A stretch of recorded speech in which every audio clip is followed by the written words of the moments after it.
ራስን ማወዳደር ትልቅ የሶሻል ሚዲያ ጠንቅ የሆነ በሽታ ነው። ሌላው የጊዜ አስራትን ለእግዚአብሔር እንዳንሰጥ ነው የሚያደርገን። ከምንም ነገር በላይ እግዚአብሔር ከኛ የሚጠይቀው ወይም ደግሞ እንደ ከተቀመጠልን ነገር ከምናገኘው እያንዳንዱ ነገር የአስራት ማውጣት ነው። የጊዜ አስራት ደግሞ እንዳለ መቼም ታውቃላችሁ። ስለዚህ ከ24 ሰዓት እንኳን ካልኩሌት ብናደርገው 2 ሰዓት ከ40 የሚሆነው ለእግዚአብሔር መስጠት ያለብን ጊዜ። ይሄንን ጊዜ በእውነት ከእግዚአብሔር በላይ ለሶሻል ሚዲያ እየሰጠን እንደሆነ ሁላችንም እናውቃለን። ስለዚህ አብዛኛውን እንደው ስክሪን ታይም የሚባል ነገርም አለ አይደል? ስክሪን ታይማችን እንኳን ሰርች አድርገን ብናየው ምን ያህሉን ሰዓት ነው ሶሻል ሚዲያ እና ስልካችን ላይ እያጠፋን ያለው?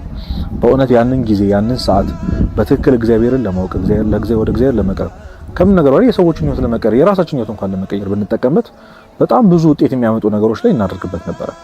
ግን ያ የሆነ አይደለም። ስለዚህ ማስተዋሉ ራሱ ጊዜ ምን ላይ ነው እያጠፋ ያለው? እግዚአብሔር ይሄንን ጊዜ ሰጠኝ ለምንድን ነው?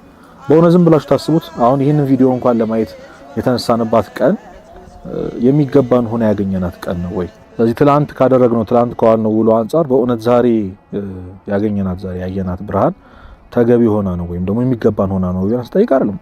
አብዛኞቻችን እንደ ኃጢያታችን ቢሆን ኖሮ እግዚአብሔር ሊታገሰን የሚገባን ሰዎች ሆነናል። ታዲያ ለምን ቀን ጨመረልን ካላችሁ የሆነ የሰፈረልን ጊዜ የሰፈረልን ይሄንን አመት ኖረ ትሞታለህ ያለልን ጊዜ ኖሮ አይደለም።